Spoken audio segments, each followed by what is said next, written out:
Canelo came up to 175 and all that and fought Kovalev and fought the other guy too. So I mean, if he can do it, and he started at what 147. So I mean, if he's doing it, why can't Crawford do it? I mean, it could happen. I mean, why not? If Crawford wanna challenge himself to be great, let him try to be great. So you know what I'm saying, I'm with it. So I'll be going for Bud. If he fight Canelo, I'll be going for him. I mean, I don't know if he's gonna win or lose, but I definitely be going for Crawford. I think if anybody can pull it off, he can pull it off. He's chasing greatness, so why not? Those are the words of Errol, the Truth, Spence, as he talks Canelo versus Terence Crawford, and he says that if anybody can pull it off, it's Terence Crawford. And let me counterpunch.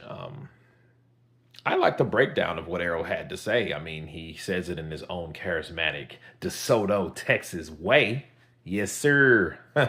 Right. But he is true. I mean, Canelo did pave the way.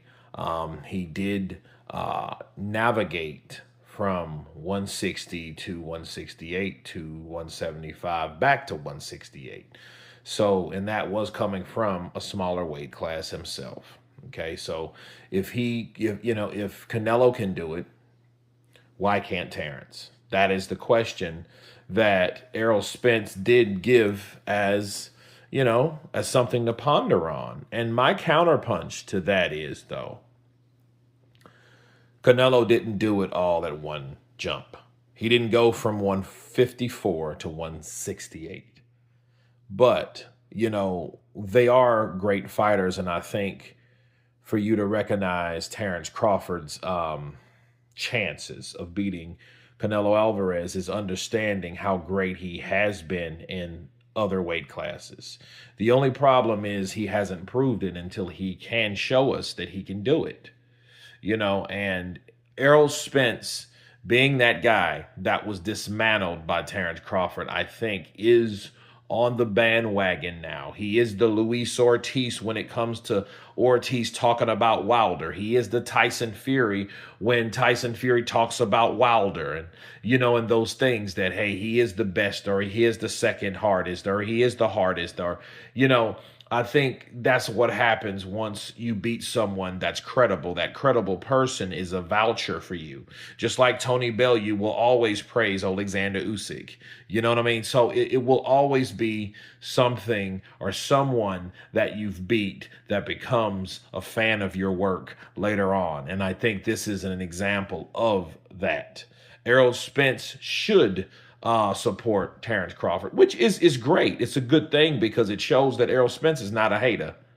You know what I mean? Errol Spence could have took the road or took the mindset of, you know what? I don't like how Terence Crawford did me, so I hope he loses. So guess what? I'm going for Canelo. He didn't do that, which is admirable. He was like, no, man, he's chasing greatness and he beat me and I know I was a damn good fighter. So why not? Let me support my brother. Let me support my American brother and let me go with Terence Crawford. I'll be rooting for him. You know what I mean? That by itself, you got to take your hat off to Errol Spence if he fights again or not, because it just shows you that just because you get beat, and he's the only person to beat Errol Spence, right?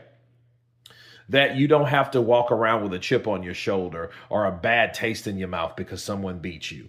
You can congratulate and support. And that's exactly what Errol Spence is doing. And, it's a good thing to see. Especially with the camaraderie and the respect of people as men.